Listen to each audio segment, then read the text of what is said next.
उत्तराखंडच्या उत्तरकाशी जिल्ह्यातल्या धरालीमध्ये ढगफुटी सदृश पाऊस झाला आणि या पावसामुळे धरालीमध्ये भूस्खलन झालं आणि डोंगरातून खाली आलेला चिखल आणि गाळाच्या मोठ्या लोंढ्यानं तिथल्या खीरगंगा परिसरामध्ये अक्षरशः हाहाकार उडवला।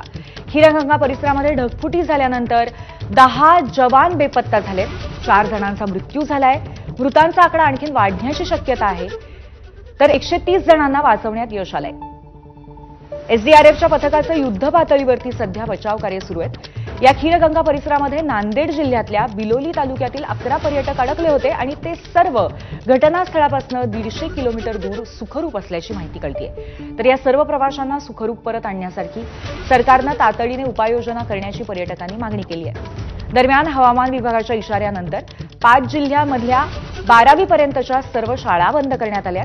उत्तरकाशी, अल्मोडा, पिथौरगड, चमोली आणि रुद्रप्रयागमधल्या शाळा सध्या बंद आहेत।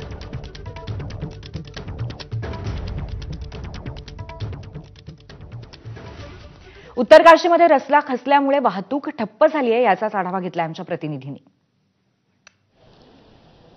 देखिए, आपको बता दें कि अगर हम मौसम की बात करें तो रुक रुक कर बारिश हो रही है, जिसकी वजह से जगह जगह पर जो सड़क है वो पूरी तरह से बह रही है और यही वजह है कि कई जगह जो मार्ग है वो पूरी तरह से बाधित है। इस वक्त हम भटवाड़ी इलाके में मौजूद हैं और आप देख सकते हैं कि किस तरीके से पूरा मार्ग जो है वो बह गया है और जो पानी का बहाव है वो काफी तेज है और लगातार यहां पर रुक रुक कर बारिश हो रही है। और आप देख सकते हैं कि ऐसे में जो रेस्क्यू के लिए जो आईटीबीपी की टीम है, एनडीआरएफ की टीम है, जो देहरादून और उत्तरकाशी से धराली की तरफ जा रही है, वो नहीं पहुंच पा रही है क्योंकि जो मार्ग है वो पूरी तरह से बंद हो गया है। और आप देख सकते हैं कि जिस तरीके के हालात हैं, ऐसे में जो रेस्क्यू टीम यहां से भेजी जा रही है वो मौके पर नहीं पहुंच पा रही है, इसलिए जो रेस्क्यू में तेजी आनी चाहिए वो तेजी नहीं आ पा रही है। यहां पर जो पूरी रोड है वो धंस गई है, जिसकी वजह से यातायात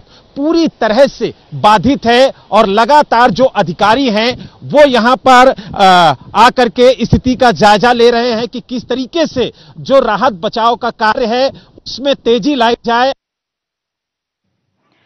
धराली उत्तरकाशीतल्या हाहाकाराचे एक व्हिडिओज आता समोर येत आहेत।